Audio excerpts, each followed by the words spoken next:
दोस्तों नमस्कार, स्वागत है आप सभी का एक बार फिर से। चलिए जानते हैं राजस्थान की ताज़ा खबरों को। लेकिन उससे पहले अगर आपने अभी तक इस चैनल को सब्सक्राइब नहीं किया तो सब्सक्राइब कर लें, जिससे कि आपको राजस्थान की ताज़ा खबर रोजाना मिलती रहे।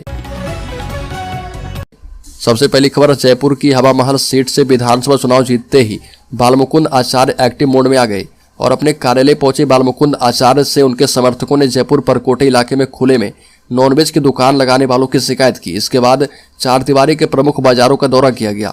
इस दौरान रामगढ़ मोड़ पर MM खान नॉनवेज रेस्टोरेंट पर पहुंचे बालमुकुंद आचार्य ने नगर निगम के पशु चिकित्सक महेश शर्मा से पूछा कि इनका लाइसेंस कहाँ है और उसे लेकर आओ। इसके बाद बालमुकुंद आचार्य ने कहा कि सुनो, इसमें किसी तरह की कोठी मत बसाना। अगली खबर, कांग्रेस की हार के बाद पार्टी में फिर से गुटबाजी तेज होने के आसार बन गए। सचिन पायलट ने कांग्रेस की हार पर मंथन की मांग करते हुए रिवाज नहीं बदल पाने पर सवाल उठाए। मुख्यमंत्री के OSD लोकेश शर्मा के बयान पर सचिन पायलट ने कहा कि मैंने मुख्यमंत्री के सलाहकार का बयान देखा है और जो स्टेटमेंट दिया गया है वह आश्चर्यजनक है और इसलिए कि बयान मुख्यमंत्री के OSD का है, चिंता का विषय भी है। पायलट ने कहा कि हम लोग चाहते थे कि सरकार दोबारा बने, इसके लिए हम सब लोगों ने जितना हो सके उतनी ताकत लगाकर काम किया, फिर भी हम कामयाब नहीं हो पाए। बड़ी पर कांग्रेस नेता सुरेश चौधरी ने कहा कि गहलोत पायलट के झगड़े से हारी कांग्रेस सेवा दल के पूर्व प्रदेशाध्यक्ष और पूर्व प्रदेश महासचिव सुरेश चौधरी ने मुख्यमंत्री OSD लोकेश शर्मा के बयान पर निशाना साधते हुए कहा कि मुख्यमंत्री के चारों तरफ कुछ ऐसे लोग हैं जिन्होंने सही फीडबैक पहुंचने नहीं दिया। मैंने मुख्यमंत्री OSD लोकेश शर्मा का बयान देखा, जिस व्यक्ति को चीफ मिनिस्टर ने नाली से चंदन बनाकर माथे पर लगा दिया, वह व्यक्ति आज गहलोत की बुराई कर रहा और अगर गहलोत नहीं होते तो कांग्रेस में उनका नाम लेने वाला नहीं था। ऐसे व्यक्ति को तुरंत कांग्रेस में एक्शन लेकर महत्व नहीं देना चाहिए। अगली खबर, मुनेश गुर्जर ने तीसरी बार हेरिटेज मेयर की कुर्सी संभाली। 2 बार निलंबन होने के बाद मुनेश ने हाईकोर्ट के आदेश पर फिर से वापसी की। खास बात यह है कि इस बार भी मेयर मुनेश ने निगम मुख्यालय में प्रवेश तो शुभ के चौघड़िया में किया, लेकिन कुर्सी अस्थिर योग में संभाली है।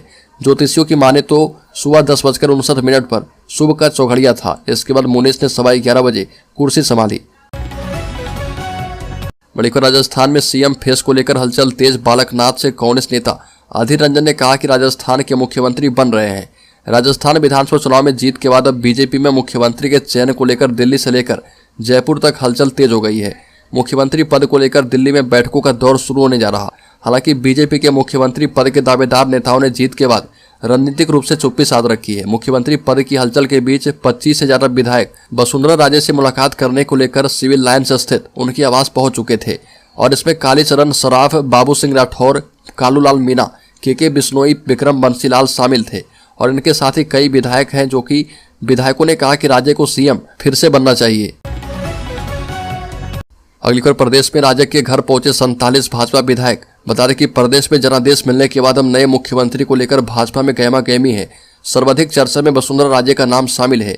सिविल लाइन्स में अपने आवास पर रही और जहां उन्होंने उनसे समय लेकर कुल 47 विधायकों ने मुलाकात की। मुलाकात के बाद बैर विधायक बहादुर कोली, जहाजपुर से गोपीचंद मीणा, पिठवाड़ा से समाराम गरसिया आदि ने कहा कि CM पद के लिए हमारी राय पूछी गई तो राजे पहली पसंद होगी। इधर पार्टी सूत्रों के मुताबिक भाजपा के प्रदेशाध्यक्ष CP जोशी, प्रभारी अरुण सिंह की गृहमंत्री अमित शाह से चर्चा हुई है। अंदर खाने वरिष्ठ नेता ओम प्रकाश माथुर, केंद्रीय मंत्री गजेंद्र सिंह शेखावत, अर्जुन राम मेघवाल, दिया कुमारी, प्रदेश अध्यक्ष CP जोशी सहित अश्विनी वैष्णव एवं भूपेंद्र यादव के नाम भी चल रहे। अगली बार, विधायक बनते ही बालकनाथ ने कर दिया आगाह, कहा कि चोर बदमाश राजस्थान को छोड़ दें। बालमुकुंदाचार्य ने कहा कि खुले में मांस की अवैध बिक्री नहीं होने देंगे। बता दें कि तिजारा विधायक महंत बालकनाथ चुनाव परिणाम के बाद एक्शन में दिख रहे और कहा कि आज से चौकीदारी आरंभ होती है, अब यहाँ कोई चोरी नहीं होनी चाहिए। चोर बदमाशों तक संदेश पहुंचा दें कि अब तिजारा में उनका कोई स्थान नहीं। बदमाश तिजारा ही नहीं बल्कि राजस्थान से दूर रहें, हर उस प्रदेश से दूर रहें जहां भाजपा की सरकार है। बालकनाथ ने मीडिया से बातचीत में कहा कि तिजारा में पहला बुलडोजर भ्रष्टाचार पर चलेगा और हवा महल विधायक बालमुकुंदाचार्य चार दीवारी की सड़कों पर निकले और खुले में मांस बेच रहे दुकानदारों को लाइसेंस मांगा। बल्कि वसुंधरा राजे को लेकर बढ़ा सियासी तापमान। भाजपा नेता ने कहा कि लोग चाहते हैं कि वो CM बने। बता दें कि राजस्थान विधानसभा चुनाव में भाजपा को स्पष्ट बहुमत मिलने के बाद अब एक बार फिर से वहां की सियासत के केंद्र में वसुंधरा राजे का नाम तेजी से घूमने लगा है। खबरों के मुताबिक राजस्थान में मुख्यमंत्री की रेस में भाजपा के दिग्गज नेता वसुंधरा राजे का नाम तेजी से उछलने लगा है और ANI के मुताबिक राजस्थान भाजपा के वरिष्ठ नेता बहादुर सिंह कोली ने कहा कि राजस्थान में लोग चाहते हैं कि वसुंधरा राजे राज्य के मुख्यमंत्री बने। ये भी कहा कि पार्टी की होने वाली बैठक में इस पहलू पर गंभीरता से विचार किया जाएगा। बड़ी खबर, राजस्थान में नए जिले बनाने का गहलोत को मिला हार का इनाम। 8 जिलों में कांग्रेस का सुपड़ा हो गया साफ।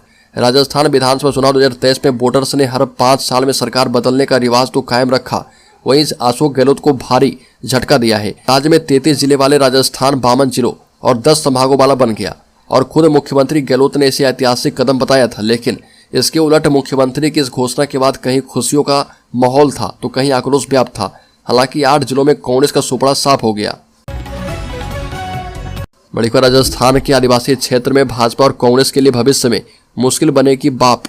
भारतीय आदिवासी पार्टी ने पहली बार चुनाव लड़कर जीती 3 सीट, 4 विधानसभा में दूसरे स्थान पर, जबकि अन्य 9 विधानसभा सीटों पर भी बना रही मुकाबले में।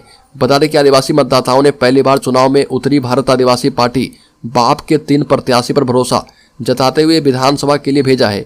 दक्षिण राजस्थान में मेवाड़ एवं बांगड़ अंचल में आदिवासियों के लिए 16 सीट रिजर्व है, जिनमें बांसवाड़ा जिले की सभी 5, डूंगरपुर जिले की सभी 4 एवं प्रतापगढ़ जिले की सभी 2 विधानसभा सीट शामिल है। इसके अलावा उदयपुर जिले की 8 विधानसभा सीटों में से 5 अनुसूचित जनजाति के आदिवासी प्रत्याशी के लिए रिजर्व है। बड़ी खबर, गहलोत ने पार्टी के साथ किया धोखा। राजस्थान में मुख्यमंत्री के ओएसडी ने लगाए आरोप। बता दें कि मुख्यमंत्री के सलाहकार ने उन पर गंभीर आरोप लगाए और लोकेश शर्मा का कहना है कि अशोक गहलोत ने पार्टी से धोखा किया। लोकेश ने सोशल मीडिया पोस्ट के जरिए आरोप लगाए। मुख्यमंत्री अशोक गहलोत के ओएसडी लोकेश शर्मा ने सोशल मीडिया प्लेटफॉर्म एक्स पर लिखा कि नतीजे से आहत है और अचंभित नहीं है। लोकेश शर्मा ने लिखा कि सीएम गहलोत कभी किसी तरह का बदलाव चाहते ही नहीं थे। राजस्थान में हुई हार जो है कांग्रेस पार्टी की नहीं बल्कि अशोक गहलोत की हार है और मैं नतीजों से आहत जरूर हूं, लेकिन अचंभित नहीं, क्योंकि ऐसा हो सकता था। बड़ी खबर, मुख्यमंत्री पद के दावेदार बालकनाथ योगी ने कहा कि बदमाश अब राजस्थान में ढूंढने से नहीं मिलेंगे। राजस्थान विधानसभा चुनाव में कांग्रेस की हार के बाद मुख्यमंत्री अशोक गहलोत ने राजभवन पहुंचकर राज्यपाल कलराज मिश्र को अपना इस्तीफा सौंप दिया। वहीं तिजारा विधानसभा सीट से जीत हासिल करने वाले बाबा बालकनाथ का नाम भी चल रहा। जीत के बाद बाबा बालकनाथ ने कहा कि अब राजस्थान में अपराधी गुंडे भाग जाएं। ये भी कहा कि गैंगस्टर बदमाश अब देखिएगा ढूंढते नहीं मिलेंगे और जनता के साथ अब न्याय ही न्याय होगा। बड़ी खबर, करारी हार के बाद खाचरेवास का जनता पर फूटा गुस्सा। कहा कि वोटर्स ने विश्वासघात किया। राजस्थान में धर्म के नाम पर वोट पड़े, काम पर वोट नहीं पड़े। खाचरेवास ने कहा कि इतना नहीं, अशोक गहलोत के ओएसडी लोकेश शर्मा पर बयान पर भी पलटवार किया और कहा कि लोकेश शर्मा पाप कर रहे। राजस्थान में अशोक गहलोत कैबिनेट में मंत्री रहे। प्रताप सिंह खाचरेवास के लिए कांग्रेस नेता कहते हैं कि वह 5 साल लगातार सक्रिय रहे थे। इसके बाद भी सिविल लाइन सीट से उन्हें हार का सामना करना पड़ा। इस बात से प्रताप सिंह खाचरेवास बेहद निराश हैं। प्रताप सिंह खाचरेवास ने कहा कि कुछ भी मान लीजिए, लेकिन एक बार जान लीजिए कि वोटर खुद ही आपके विश्वास पर खरा नहीं उतरे हैं। खाचरेवास ने कहा कि राजस्थान के वोटर्स ने खुद विश्वास देकर विश्वासघात कर दिया। बड़ी खबर, हार से खपा राजस्थान बीजेपी नेता सतीश पुनिया ने आमेर छोड़ने का फैसला किया। कहा कि परिस्थितियों ने मुझे भविष्य में आमेर से चुनाव न लड़ने का फैसला करने के लिए मजबूर कर दिया है। मैं अपने फैसले के बारे में पार्टी नेतृत्व को भी सूचित करूंगा और उनसे यहाँ के लोगों की समस्याओं के समाधान के लिए योग्य व्यक्ति को नियुक्त करने का अनुरोध करूंगा। यह भी कहा कि लोकतंत्र में जनता पवित्र होती है। मैं आमेर की जनता के फैसले को स्वीकार करता हूं, लेकिन अब आमेर से कभी विधानसभा चुनाव नहीं लड़ूंगा। मेरा आमेर के साथ 10 साल से मजबूत रिश्ता है और मैं पार्टी के निर्देश पर यहाँ चुनाव लड़ा था और 2013 में भी हार गया था। बड़ी खबर, उपेंद्र यादव ने राजस्थान बेरोजगार एकीकृत महासंघ के अध्यक्ष पद से दे दिया इस्तीफा। राजस्थान बेरोजगार महासंघ के प्रदेश अध्यक्ष उपेंद्र यादव ने अपने पद से इस्तीफा दे दिया। उपेंद्र यादव ने ट्वीट कर कहा कि राजस्थान बेरोजगार एकीकृत महासंघ प्रदेश अध्यक्ष पद से इस्तीफा देता हूं और अब नए कार्यकारी अध्यक्ष श्री अशोक चौधरी होंगे। 7 दिसंबर को 12 बजे श्री अशोक चौधरी जी राजस्थान बेरोजगार एकीकृत महासंघ कार्यालय में अध्यक्ष पद का ग्रहण करेंगे और कहा कि युवा बेरोजगार के भविष्य के लिए लगभग 12 साल तक संघर्ष किया है और संघर्ष के दौरान 2.5 लाख से ज्यादा युवाओं को सरकारी नौकरी दिलवाने में अहम योगदान दिया है। बड़ी खबर, राजस्थान में भगवाधारी प्रतापपुरी ने गाजी फकीर का गढ़ ढहा दिया। कभी कहलाता था सरहद का सुल्तान, लेकिन भगवाधारी प्रतापपुरी ने उनकी सभी सुल्तानगिरी झाड़ दी। राजस्थान के जैसलमेर जिले की पोखरन सीट से भाजपा के महंत प्रतापपुरी ने कांग्रेस के उम्मीदवार सालेह मोहम्मद को हरा दिया। सालेह मोहम्मद अशोक गहलोत की सरकार में मंत्री भी थे। महंत प्रतापपुरी को इस सीट पर 1,12,925 वोट मिले और उन्होंने 35,427 वोटों के अंतर से मोहम्मद सालेह को हराया। महंत से हारने वाले सालेह मोहम्मद जैसलमेर के गाजी फकीर के बेटे हैं और जैसलमेर के गाजी फकीर कभी यहाँ पर समानांतर सत्ता चलाते थे।